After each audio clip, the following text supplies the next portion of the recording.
Hello दोस्तों, नमस्ते, प्रणाम। मैं आप लोगों की खुशबू आप लोगों के बीच में फिर से आ गई हूँ एक गारी गीत लेके। बहुत मज़ेदार गारी गीत है, आप लोग ज़रूर सुनिएगा।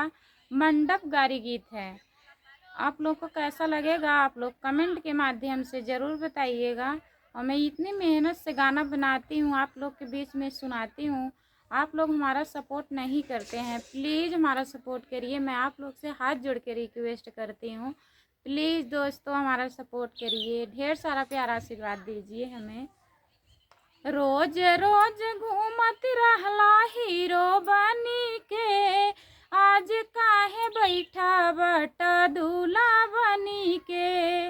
रोज रोज घूमत रहला हीरो बनी के, आज काहे बैठा बट दूल्हा बनी के।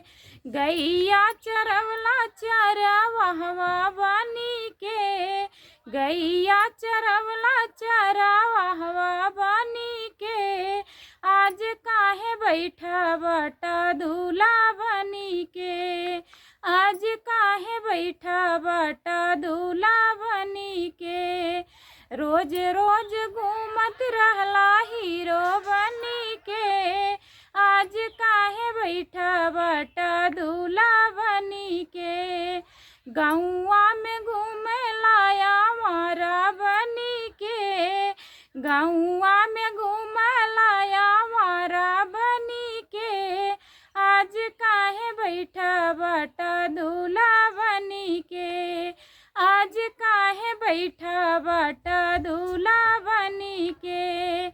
रोज रोज घूमत रहला हीरो बनी के, आज काहे बैठा बटा दूल्हा बनी